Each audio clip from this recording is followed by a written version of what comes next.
Hello, everyone, and welcome to another edition of Space Warfighter Talks.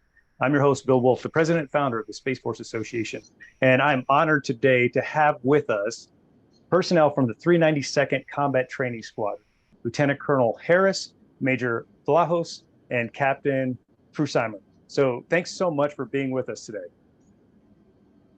Thank you very much. Really happy to be here with you. And I appreciate the fact that you all co-wrote an article about the most recent Space Flag event and published that in our SFA magazine, our online magazine, to help get the word out about all the activities that are going around in the Space Force. And a lot of people, quite honestly, don't even understand what's happening. So, Colonel Harris, if you could, tell us a little bit about 392nd Combat Training Squadron as the commander. What's the mission, and how often do you accomplish Space Flags throughout the year? Well, so it really is a privilege to lead the men and women of the 392nd Combat Training Squadron. At the 392nd, we provide a global synthetic virtual battlefield to help train and prepare Guardians to win. And we do that through three main lines of operations. Our large force exercise flight, they lead all of the service level exercises that these two wrote about in the article that you published. We do Space Flag. We do about 3 a year. We do Polaris Hammer. We do Sky Series events. These are all types of exercises that are brand new, with the exception of Space Flag. And we're excited to present to our Guardians so that they can practice their tactics before they have to use them for real in combat. The other flight that we have is a small force exercise flight. Unlike the large force exercises like Space Flag that we present, in the small force exercise flight, you're talking a few days of very, very specific training events that squadron commanders in our warfighting units can leverage to get after their really hard problems. So in our big events, we have a very large problem set that we're getting after, but in our smaller exercises, they're very focused on the needs of the squadron commander in the warfighting units. And then finally, our legacy capability, the Distributed Mission Operations Center Space, they do a lot of our modeling in SEM. They present space capabilities to our soldiers, sailors, airmen, and Marines, so that they understand space operating concepts and tactics, so that they can be better integrated with our space warfighters. So when we fight together, we win. So very proud to have the privilege of leading this incredible unit. We have a good time. We have an incredible mission, and I can't say more good things about what we do and the people that do it. Tremendous mission indeed. And the fact that you host coalition and joint partners to the event just speaks volumes to the criticality of the advanced training that you're providing to the space community. Thank you for that, sir. Major V, over to you, ma'am. How long did you serve in the Air Force, and what makes it different to be a Guardian? So I was in the Air Force for about 6 years before I made the transition over to the Space Force, but I will say mentally I left the Air Force probably sooner than that. When I was at ACC A2 doing command briefings for the COMAC commander of ACC, I was particularly interested in what the space domain and cyber domain problem sets were, those threats, and I realized a lot of the things that the Air Force needs to do their mission is completely reliant on those domains doing their job. So the big difference for me when I transitioned to Space Force is that we are step one of enabling, right? A lot like cyber is as well, but the kinetic parts of our military, the air, the ground, the naval components can't do their jobs without space doing their job first and enabling those operations to happen, right? So depending on what specific discipline we talk about, which space power discipline we talk about, some of that is a little bit more heavier than others. It's the best way to describe it. But the mental transition from Air Force to Space Force was I got to be a lot of the planning that goes into conducting operations. It's very space heavy. So it was really cool to see that and essentially focus on that for the rest of my career. Thank you for that, Major V. I appreciate that. discussion about how the Air Force prepared you to help support the growing service in the Space Force. And again, you hit on it, and we'll talk about it here in just a moment, but the fight begins with a threat. And if you don't have a good understanding of what that threat is based on the intelligence that you conducted against a potential adversary, then we're already losing the battle. So thank you for that. Captain P, over to you. Can you talk to me about the type of exercises you do in the 392nd? Absolutely. So like Colonel Harris mentioned earlier, we do have a variety of exercises that we have in our menu, if you will. But those exercises developed over time, and the intention of those exercises also developed over time. Space Flag, which is most commonly recognized and began in 2017, was stood up out of Air Force Space Command as an opportunity for the dedicated space mission to actually represent the individual mission areas, which commonly don't really deal with one another a whole lot. During normal operations, they don't often have the opportunity to interact with one another, cross-exchange information, and that was seen as a problem because we are experiencing more threats. That CDO, contested, degraded and operationally limited environment we often hear about with regard to the space domain, it was becoming more apparent that we needed an exercise to force these different mission areas together and work together cohesively against a problem. So Space Flag was birthed out of that intent, and it has remained with that intent, although it has advanced and evolved over time from a execution standpoint. The intent still remains to push those different mission areas together, have them learn from each other and cooperate, and then solve a problem together, but at the tactical level. Over the years since 2017, there was a gap that was identified coming out of Space Flag as a lot of the feedback and the processes with our after action reports. One of the key points that kept getting referenced was the lack of operational command and control, or C2, interfacing with this tactical environment, because we wouldn't be doing operations without that C2 element in the real world.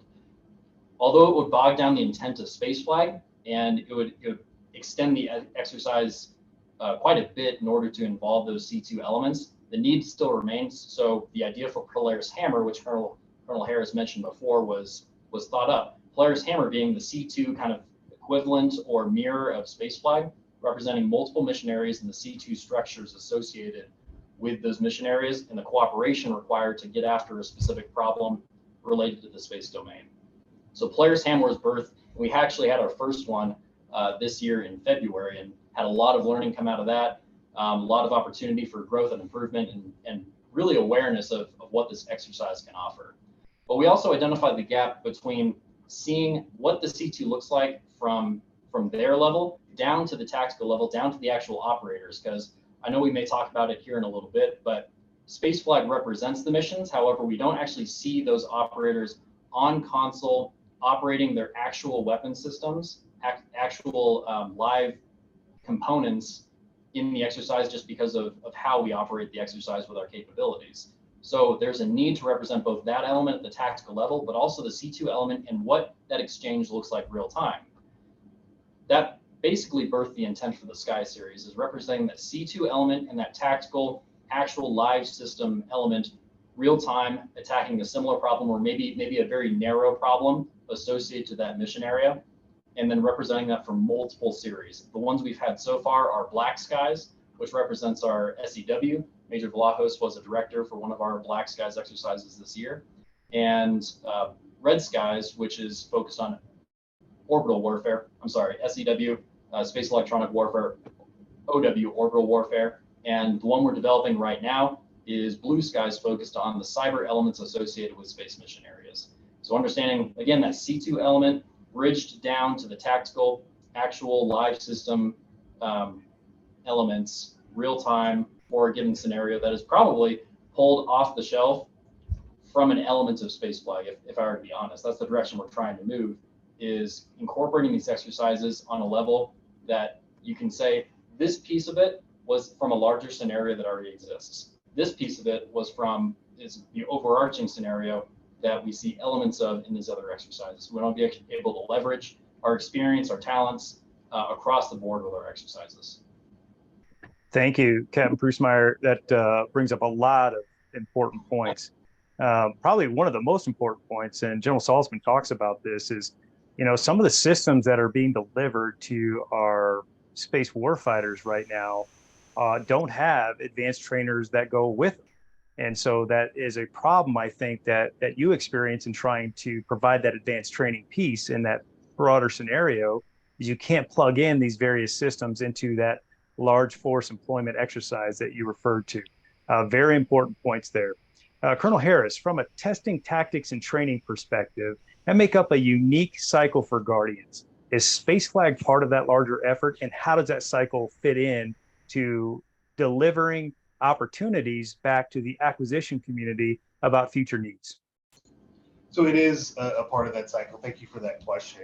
I will say that it takes the entire STARCOM family to build all of these exercises. Yes, the 392nd, puts them together. We build the sandbox, but we can't do it without Delta 11, our aggressors, in the range capability that they provide.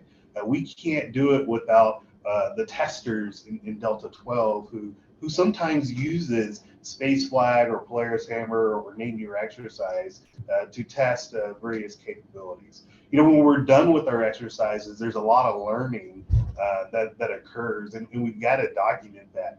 We can't do that without Delta 10 and Delta 13. So it really does take an entire family within STARCOM to put these exercises on right, and it is really a part of a continuum that we're actually building right now as we speak. And that's a great perspective. Thank you.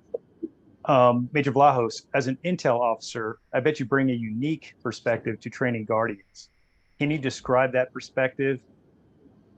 Yes, I have a saying. It's not my own, full disclosure. It's from my first patch ever when I was a lieutenant back in my old days in the Air Force. But it's a saying that intel without ops is useless, and ops without intel is blind, right? So if you don't have intel in the room, you don't know what you need to focus on. You don't know your prioritization of threats. You don't know how to action anything. Without ops in the room, the Title 10 side, nothing is going to get done about said threat, right? So that is in a nutshell of like why intel is important, and what we kind of do here is so that we can practice this relationships between ops and intel and ops, right? But my main job here, and the number one thing that I'm always concerned about, and it's my responsibility, is to make sure that these scenarios are built with the threat in mind. We don't have the right threat in the picture. We don't have essentially a good exercise, because what are you training to if you're not going to train to the threat, right? So everything in our world at the 392nd starts with intel, from the sandbox that we build to the playlist that we have to the blue playlist that gets played as well. All of it goes back to intel doing our job and making sure that sandbox is correct from the get-go. Oh, perfect. Thank you, Major B. Back in the day, and I don't know if they still have this in the Air Force, they had a program called the Emerging Threat Tactics Team, or the ET3. Is that something that the Space Force is starting to create, where you look at those emerging threats and then develop a pipeline essentially to tease out some of what those training scenarios would look like? Or are those something that are already indigenous into your training pipeline? So I would say it's already indigenous. There's a lot of teaming that has to happen for that to be done correctly. So like National Space Intelligence Center, the reporters who are doing that long-term look at things that are coming and emerging, like both here and now, tactics that are being used and things that are probably on the docket for 5 years and beyond, right? Depending on what exercise we go to and the scope of that epic, for example, you will be limited to what threats get played. Perfect. Thank you, ma'am, for that amplification. I appreciate it. Captain Prusmeyer, what does a Space Force exercise look like? So I'll qualify this with some of my experience. You mentioned your time at Nellis. I've also spent some time at Nellis in my previous assignment. I was involved with exercises there from the air side. And one thing I often had to explain to friends and family when they asked, what do you do here? You're obviously a space guy. What does a space guy do with anything to do with airplanes? I had to explain what an exercise was. And usually my best description was, it's a game. It's effectively a game of cops and robbers to an extent, if you go back to childhood, of representing what the good guy is doing versus what the bad guy is doing is the right way to do it, and how we boil that down to what it actually means from a military standpoint. I know I mentioned before the different kind of stovepiped areas that exist with your different missions, your different units, your different platforms. On the air world, you have your F-16, you have your F-35, F-22, your bombers, your heavies, all that kind of stuff. They all do different things, and that back on their home unit, they train different ways, and they might be presented with problems associated with their airframe, but they don't have an opportunity to actually integrate effectively until they're put into an environment scenario on a range. The knitter out of Nellis being the range for red flag or other exercises out there.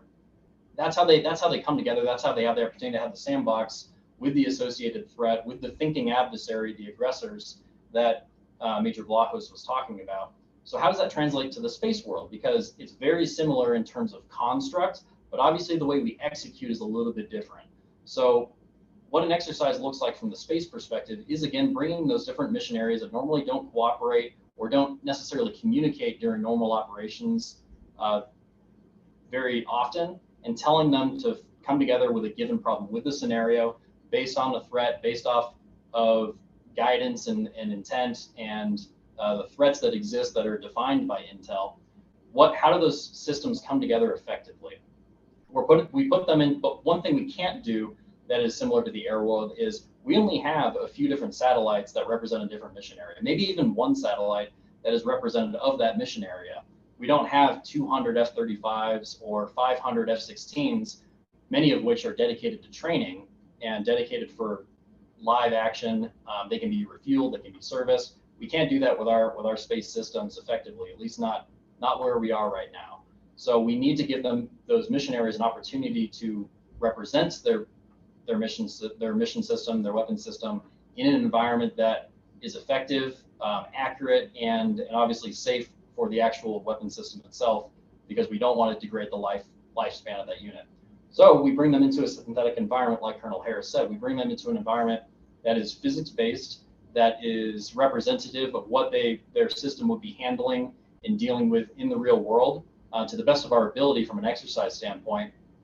And we're modeling those different systems in a way such that they can interact with one another, often through some heavy effort from our exercise planners and integrators, bringing those systems together, comparing the effects of what's happening to one system to another system. When you send a command to a satellite and it makes a maneuver, how does that affect what's going on the ground? How does it affect what's going on in the theater related back to the scenario? What does it look like when there's a red or adversary threat? Again, with a thinking adversary, with a thinking element, those aggressors that are a part of STARCOM, how does the system react when you have someone thinking against it and it's not a scripted problem? Those are the types of things that we engage our different mission areas, all the different deltas within Space Operations Command. That's how we engage them during our exercise, again, in that synthetic environment. Now, I know we'll talk probably about some technologies here later on, what we're using, what we're looking for on the horizon. But the basics is it is a synthetic environment that we bring everyone together, and we do make sure that what happens with one mission area directly impacts, or at least needs to be communicated to another mission area, so that their plan can effectively come together. And sir, if I could add on to that, that was a really good response.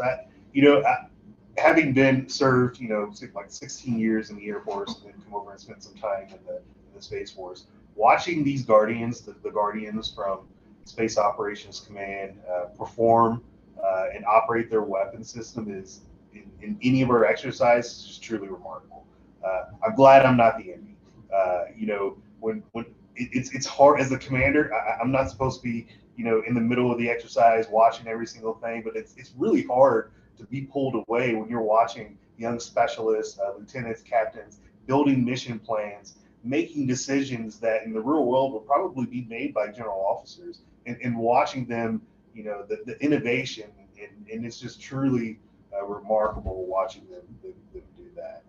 Like I said, it takes a team to build those exercises, but the teams in SPOC do remarkable work performing in those events. Truly representative of the Guardian spirit, isn't it, Colonel Harris? It is. And a kind of a follow-up to that, what does, we talked to Colonel Beard not too long ago, and he talked about the criticality of force packaging. So can you talk a little bit about the mission areas of the Space Force that are exercised in Space Flag, and how does force packaging apply and mission command apply to the exercise? So for those who are familiar with the tactical units of the Space Force, we're all around the world. Literally, in space around the world, and literally on the ground as well. Well, we've got units here in the continental United States and in various states across the nation, and of course we have units overseas. But sometimes those young Guardians who depend on each other are thousands of miles apart, and they don't have an opportunity to train together in the same room. In our exercises, we present that opportunity for them. A cyber professional in one location gets to operate with an orbital warfare professional in another, or an electronic warfare professional in another, and put them all in the same room, getting after a very specific problem set. It's pretty cool to hear them talk. It's pretty cool to watch the light bulbs go off and the innovation occur. It's not what they get to experience day-to-day real world when they're at Buckley, or they're at Vandenberg in California, Buckley, Colorado, or if they're at an overseas location. So in these exercises, what we try to do is present them a hard problem, so that should the nation call upon them to keep the peace alive, they've seen that problem before in a training environment, and they're able to win should they need to prosecute the fight in a live operation. Thank you, sir. You bring up a good point. Nobody wants a war that starts or extends into space, but that doesn't preclude the fact that we have to be prepared for that potentiality in support of national defense. So it's a very important point. Major Vlahos, over to you, ma'am. What types of scenarios, kind of pulling the thread a little bit on it being an intel-based exercise or a threat-based exercise, what types of scenarios are being examined? So to answer that kind of top wave, I kind of alluded to this a little bit before, but essentially we build scenarios that our policymakers and the DoD is most concerned about, right? So looking at that most likely, most dangerous threat, building around that sandbox particularly. But also, as Captain Prusmeyer already kind of articulated, depending on what discipline and what specific exercise we're doing, if it's a Sky series, if it's Space Flag, the types of exercises that we are doing, we are pulling O-plan reality into those scenarios, so that when we do C2 to tactical execution, we make sure that venue is right for that audience based off of O-plans, right? Based off of written guidance of how we would actually fight. So we have that opportunity for C2 to think through, first order effect, second and third order of like, hey, if I end up using my EW, my electronic warfare unit in this capacity, what is the effect on red? And then we as the sandbox builders make sure that we translate that effect out correctly, so that they can learn and see what potentially those decisions that they make, how that will actually play out as close as possible to real world, based off of assessed reactions. Again, back to intel.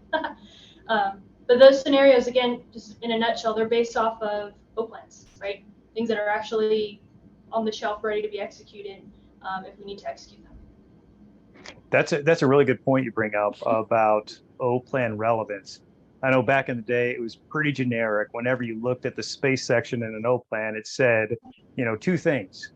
Make sure GPS was operating and make sure satellite communications were operating. I suspect that the scenarios you're looking at now are a lot more detailed, which brings up a question about feedback. Is there a feedback cycle now that we have the service component standing up around the globe, a feedback mechanism to take lessons learned from Space Flag and deliver them out to the geographic Space Force components?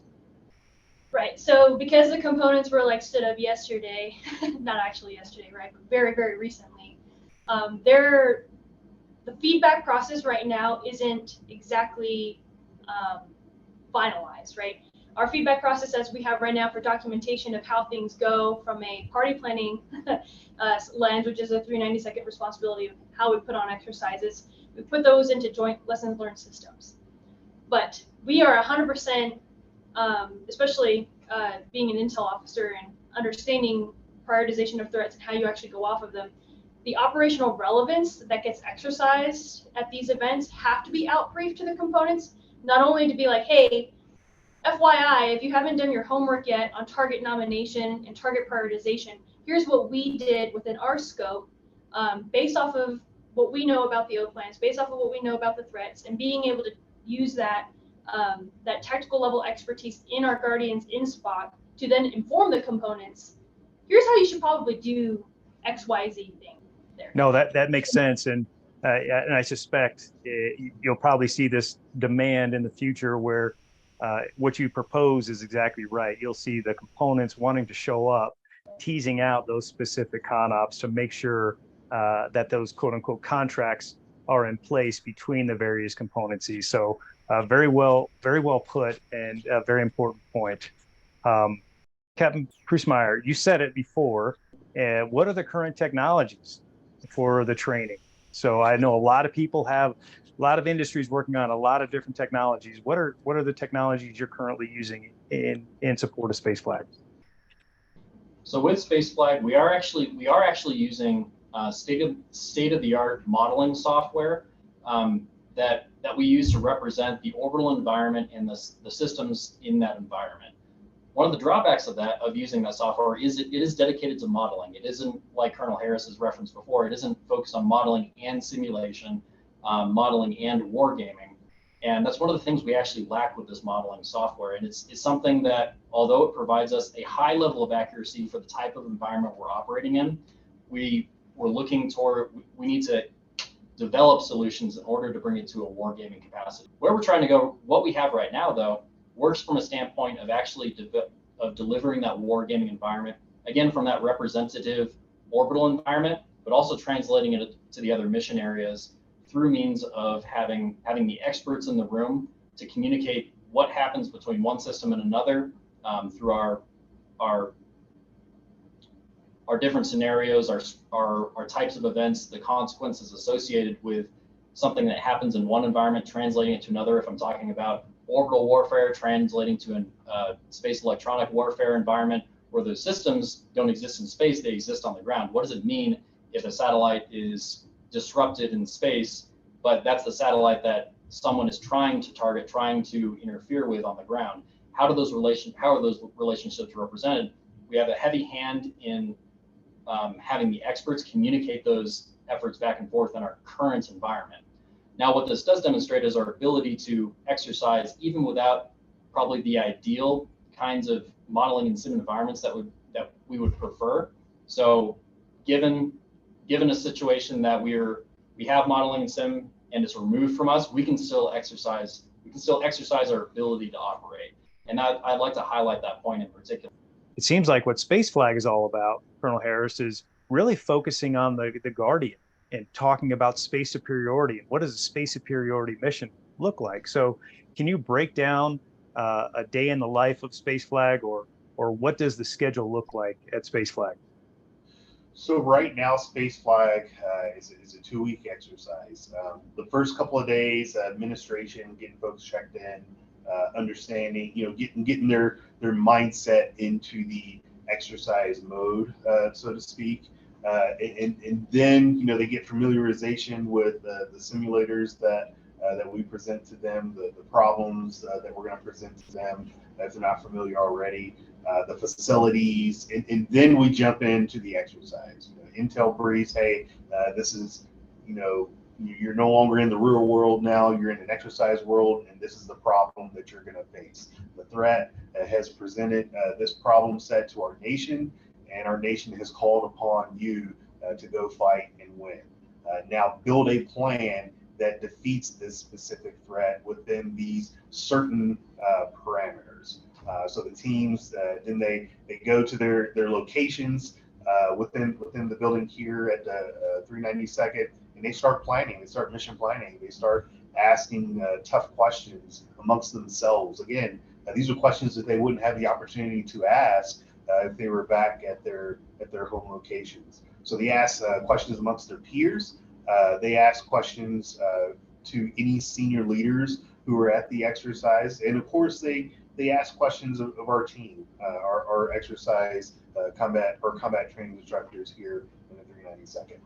Then they build the plan. Okay, this is what we're going to do. We're going to take this weapon system, and they're going to prosecute the fight over here. We're going to take that weapon system and that weapon system, and we're going to prosecute the fight over here. Oh, by the way, boss, we're going to request these authorities because we want to make sure that if we're going to use this weapon system, we're doing exactly what the president and the combatant command wants us to do. And then they present that plan to a senior leader who is typically a Delta commander.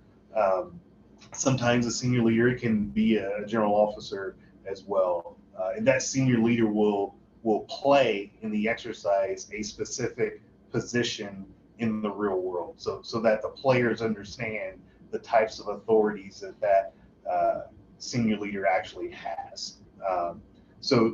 And then the senior leader picks at the plan. They pick at it.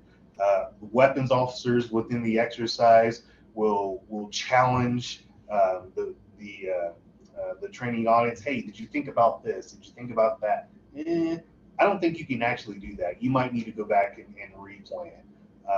And it takes a very long time, as you can imagine, for them not only develop the plan, but to brief the plan. And then the boss, the senior leader, gives a thumbs up or thumbs down. Because we're in a training environment, typically it's a thumbs up.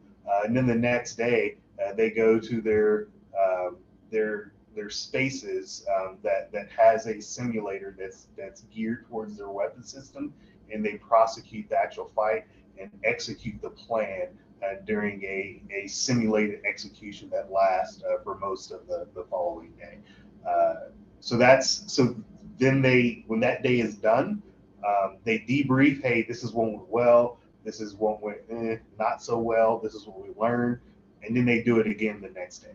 In some space flags, this scenario will be the exact same throughout the vulnerability periods. That's that transition between mission planning and execution.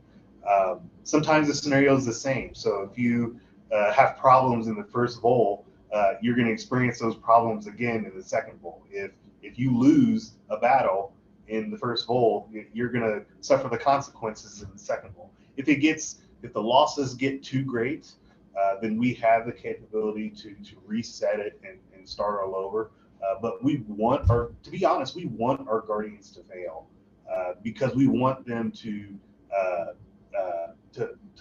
really stress the tactics that they have to get really good reps and really good learning. If we present them something easy, I think we're doing it wrong. So we really want to present them something hard so that when they go home, they're like, oh, whew, okay, like we got to go back and do boom, boom, boom, this, and this, so that we're ready to rock and roll should we have to do it for real. So that's essentially what the exercise looks like. We'll do that about 3 times, 3 iterations of mission planning, then execution, and then the final day we'll debrief and take all the notes that we had throughout the exercise and present it for everybody in the exercise to see, debate it, agree, disagree, and then at the end, we try to agree on what are the key lessons that we'll learn and what type of change do we want to see in our business so that we're ready to fight and win tomorrow. That's a very good synopsis. I appreciate that, Colonel Harris. It provides our audience perspective on what's really involved in this space flag exercise. And people might assume that it's a simple one-day event, but the fact is it's a 2-week arduous advanced training process to ensure Guardians fail in training so they can excel in operations. I especially like the fact that you bring up the authorities and getting the approvals. I remember back in the day, we would stop the discussion based on authority relationships. And we would just stop and say, we can't go any further because we don't have the appropriate authorities. So it's a very important thread that you guys are training there now to ensure those authoritative lines are understood and that you can request the appropriate authorities when necessary. You know, in the Air Force, they have the Air Coordination Plan. I wonder, and this is just a hypothetical question, but I wonder in the future if we're going to see something called the Space Coordination Plan that describes those specific authorities in the O plan so that people know exactly what they are when they start going and asking for space superiority effects. Thanks again, sir. I appreciate that. Major Vlahos, now he talked a lot about the expertise needed to be at Space Flag. So what level of experts show up to the exercise? Well, right now, because there's a lot of, really, STARCOM has a lot on their portfolio to build for the pipeline piece of when you go from, boot camp or tech school and beyond, right, to actually being in your unit. There's a lot that STARCOM is addressing and working on to kind of to fix some of the expertise that is in our operational units now. So with that, we have varying levels of expertise and proficiency, not only from the operator side, but from the intel side, right? Our service is brand new. We have like Army transfers that, from across different services that transferred into Space Force who've literally done nothing with space before. And you're like, okay, what amount of hand holding am I going to do for you to learn the most, because you also are kind of new to this, versus I'm going to actually teach you some things because you actually need to know some of these like required items, for example. So depending on the exercise, Space Flag, Sky Series, doesn't matter which exercise the 392nd is putting on, we see a very, very different levels of skill walking through the door. But the responsibility becomes the 392nd to essentially build the sandbox correctly, where if someone is new, the exercise doesn't break, right? It's on us to build in like almost the resiliency to the exercise so that learning can still occur. And then we build almost what a lot of STARCOM leadership, particularly General Moore, I love the way he says this, it's boutique, right? It's a boutique exercise based off of who comes to that particular event. For Space Flag, because the team, there's a lot more participants, they can rely on each other within a specific delta to work together to build their plans. But for the Sky Series, there is a little bit less of that, where you're really dependent on a crew commander to know what they're doing, to then teach the younger or more junior individuals or more green individuals how to actually prosecute the fight. It's on us, though, as part of the I love to say party planning, because it is a lot of fun and it is a lot of time putting together to put these things on. But we have to handhold a certain amount to make sure that the event goes well, based off of the expertise that comes in. And that's what you see in just about every exercise, whether it's a combatant command exercise or another exercise by another service. Or the Space Operations Command, they'll decide who they want to send to the exercise. They give us requirements on what to train, and we have to kind of figure out how do we take the scenario and present the best training to that Guardian. Sometimes, as Major Vlahos mentioned, you might have a super advanced crew, and sometimes you may not. So for that super advanced crew, maybe I provide a type of simulator that really stresses them. And for that not so advanced crew, I provide a different type of simulator that won't break them, but it will still stress them so that learning occurs, so that when they link up together back to their home units, they're able to share what they learned and grow and develop together. So we don't want to, part of exercise control is making sure you're presenting the right information to the right Guardian, and that's one of the hardest things that we do here in the 392nd. And it starts with the type of exercise. Some of the exercises that we do, it's not appropriate to be as advanced in a particular topic. And some of the other exercises that we do, it is. It really just depends on what Spock needs us to train to their Guardians. Great, thank you. And from a certification/qualification perspective, does Space Flag offer a qualification for these attendees for the different positions? And in other words, is it a requirement to attend space flag to gain those certain qualifications? So we do not.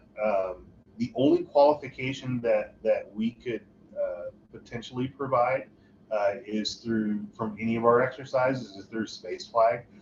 Because space flag is a joint national training capability, it is an exercise that is recognized by the joint staff as valuable to our nation's warfighters as a whole. So like the combat and command exercises,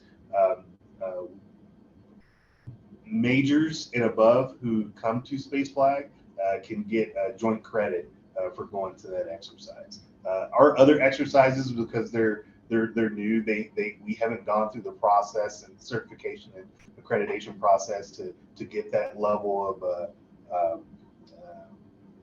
accreditation from the joint staff. But for space flag, we have. Should a squadron commander within SPOC decide to use one of our exercises as a certification event, they can. And typically, if they do that, they'll let us know, and we'll make sure that we follow very specific guidelines so that we can help meet their needs. We have seen that before in various exercises, but that decision really rests on the leadership team of the Space Operations Command. No, perfect. Thank you so much.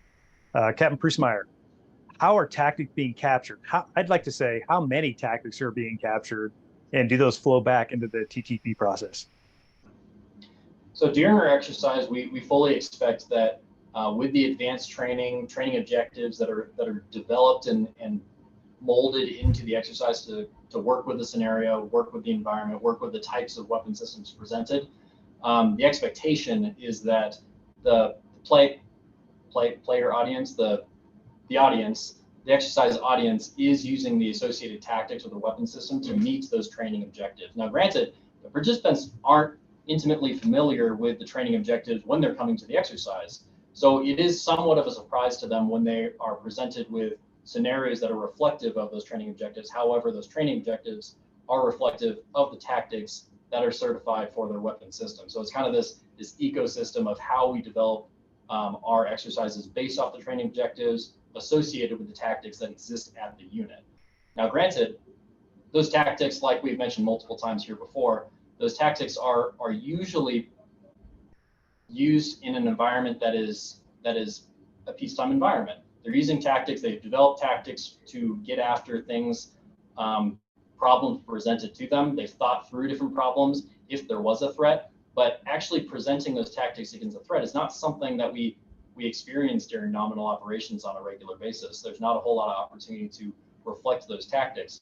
So we fully expect in an exercise, and we encourage participants to be creative, use that stress associated with the environment, use the resources associated with them, working with other units, working with other weapon systems and the associated mission plans to develop tactics that incorporate cross-communication, incorporate channels of information. TTP stands for tactics, techniques, and procedures. So what are the procedures? What are the techniques being used to actually reference an integrated threat, an integrated mission plan? Those, we fully expect that creativity will happen during our exercise, and we encourage the participant audience, the exercise audience, to capture the details associated with how they got through a problem, and did they do it well? What were some of the things they saw from an adversary standpoint? Because we have a thinking adversary for our exercises, the aggressors who think through how the adversary for that particular exercise would apply their tactics, that country's tactics to this particular scenario. They think through it just like our blue players do.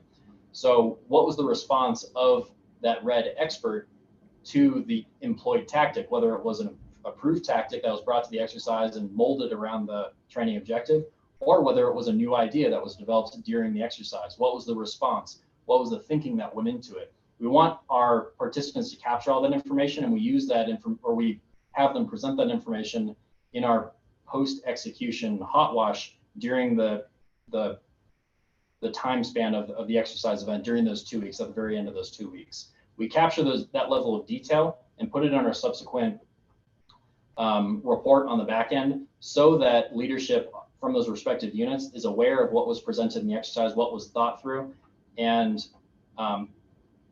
our role in the 392nd is to present and capture that information, although we are not equipped necessarily at our unit to follow through with the further development of those tactics. However, being in STARCOM, we are intimately aware of the resources needed to pursue the validation of those tactics, whether it's with Delta 12 and the accreditation of those tactics, I believe with Delta 10 to some degree. Is that correct, sir?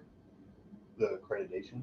Or the approval of those tactics. Delta 12. Still Delta 12. So those equities exist within STARCOM, and they are partnered with us in order to help the units who employ those tactics see those to fruition if they choose to approve the tactic to their weapon system. But that requires a level of testing, that requires a level of doctrine application and refinement that maybe we see on the back end in one of our exercises as an accredited test element to a TTP. It might get introduced to us as an opportunity to further refine a tactic in a dedicated test and from a dedicated test perspective.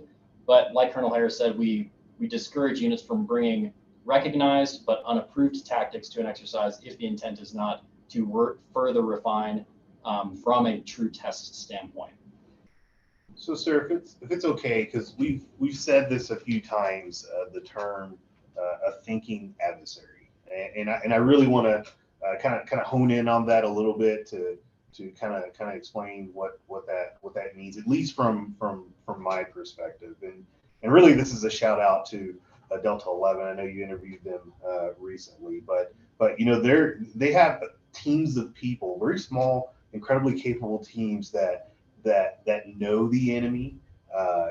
They teach their interpretation of how the enemy is going to respond to our tactics, and they try to replicate that. So that those three things is really what they do in terms of what we call that thinking adversary. So when our blue players are creating that plan, and during execution, when they're moving their satellites or putting trons on name your target, there is an aggressor in a back room responding to what blue is doing based off of what the aggressor thinks the enemy is actually going to do. And that it takes a lot of work, it takes a lot of research, it takes a lot of looking into intelligence to really understand what that does. And without that element, our exercises are really not preparing Guardians. So the relationship that we have with Delta 11, Delta 1 and Delta 11 is absolutely incredible. And we literally can't put on a credible combat readiness exercise in any of our exercises without their help. So that's what we mean when we say thinking adversary. It's really those aggressors going in and acting as the enemy, as the blue players. Thank you so much, Lieutenant Colonel Harris, Major Vlahos, and Captain Prusmeyer. I can't thank you enough for your time and everything you and your team are doing over there as part of the greater Space Force team to ensure the advanced training needs of this newest service are met. Any final words before we conclude? Sir, do you want to? Yeah, so actually, thank you, sir. It's really cool to have an organization that really advocates for us and that shares our story. We really appreciate to watch, not only our service grow, but to watch the SFA team grow and its ability to advocate and fight for our needs has been quite remarkable in such a short time. I'm particularly appreciative of you publishing their thoughts. It's really cool. As you hear, they're incredibly smart Guardians. I have a whole team of Guardians that are smart and highly capable. But thank you for publishing their thoughts on our squadron and sharing our story. And please just keep doing what you're doing for us. Copy that, will do. Thanks again for your time today. Have a great Space Force day. Semper Supra. Semper Supra.